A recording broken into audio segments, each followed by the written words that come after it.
With us is News Nation political contributor and conservative commentator, Dr. Lauren Wright, and retired Air Force Lieutenant General Richard Newton, and possibly two of my favorite people. Good morning, guys. Thanks for joining us. Hey, Hena, right back at you.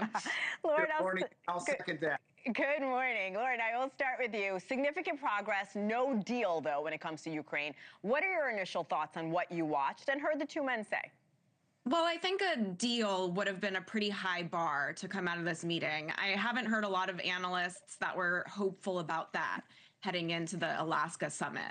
But, what's clear here is that sort of the mainstream global affairs perspective that you don't put a murderous dictator like Putin in the spotlight on a platform and reward him for invading a neighboring country in such a high profile way. But the other end of that perspective really is that even though Ukraine was not included and Zelensky was upset about that if this even inches a little bit closer to peace, then at the very least, it's putting the conflict back on Americans' minds. It's certainly top of the pile on Trump's desk. And hopefully there's some, very small progress here. I don't know the details, but I want to see that gaggle just like you do, Hena. Yeah, that's probably where we might hear something from him. General, I saw you, nodding your head as Lauren was talking. We know Russia is seen as a military adversary. What did you make of this meeting? And do you expect there will be future meetings between the two after President Trump's hesitation to go to Russia, to go to Moscow when Vladimir Putin asked him? Well, first, let me echo Lauren's comments. I think President Trump ought to be, commended to try to, pursue peace between Ukraine and Russia. It is a very tall order. I was involved with getting President Clinton prepared through the chairman of the Joint Chiefs of Staff when his meeting with Boris Yeltsin in 1997. Going into these summits, it's a huge undertaking, and then many either small steps or big steps thereafter.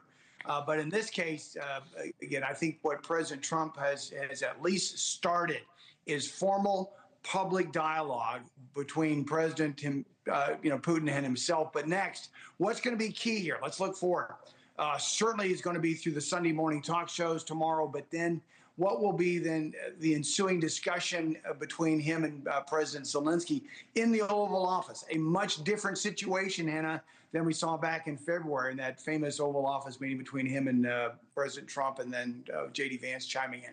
So I'm looking for next steps, concrete next steps to pursue peace. Let me stick with you for a sec, General. Given what we've seen in the past few days, Russia is making more advances into Ukraine. As this meeting was going on, Russian drone attacks against Ukraine, really, there were, I think, hundreds of them leading up to the summit. Do you think Putin is serious about peace? I mean, can we really trust this guy? No, we cannot trust him. He's not serious about peace. And you're right. They've had over 6,000 drone strikes in the month of July alone, still striking innocent, Ukrainian civilians with not only drone strikes, but ballistic missiles and cruise missiles. But the only thing Putin understands is power. And the real leverage that President Trump has is continue the flow of military capabilities to Ukraine. Yes, leading the effort between Europe, Ukraine, and certainly the United States up front with dealing with Putin. And third is these economic sanctions, these secondary sanctions, these tariffs that will impact the key customers of Russian oil, almost 80% of it, between the customers being India, which he's levied 25% tariffs on top of another 25% tariffs against India goods coming in the United States, then China, and then certainly Brazil and others. But that's really where the key here lies. Lauren, as we mentioned, the president is now set to meet with Zelensky on Monday after saying it is now on the Ukrainian and European leaders to take the next diplomatic steps. The last time they met was earlier this year. I think it's safe to say it was very contentious. What do you expect from this meeting on Monday? This is something really interesting about President Trump. He's not particularly ideological. He doesn't have an identifiable firm stance on Russia one way or the other. He's at times been very angry with Putin and felt betrayed. He's at times been what some would say like an inappropriately happy with Putin level.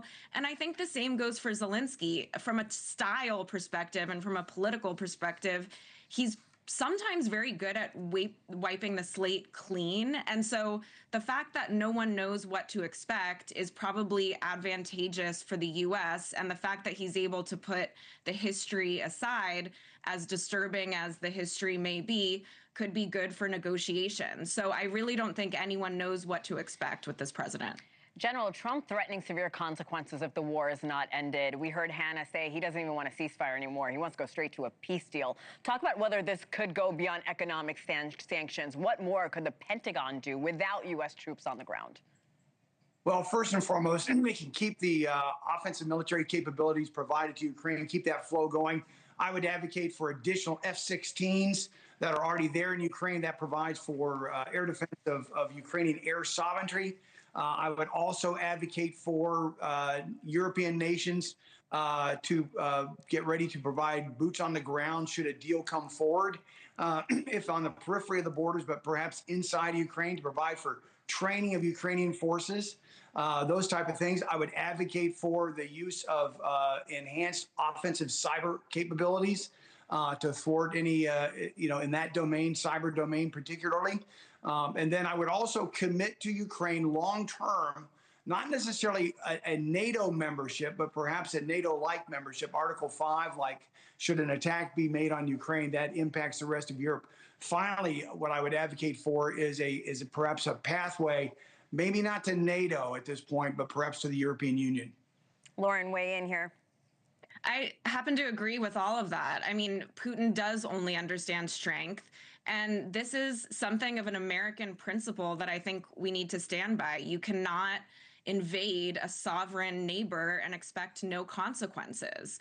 With that said, I don't know what Putin's willing to agree to, and I don't know if the only way to a peace deal is for Ukraine to give up some land. That would certainly be very bothersome for a lot of people who have been watching and, have been really saddened by what's taken place to the Ukrainian people. It's not fair, to put it in a very simple way, and it's not what we stand for as Americans. But at the same time, Ukrainians want relief.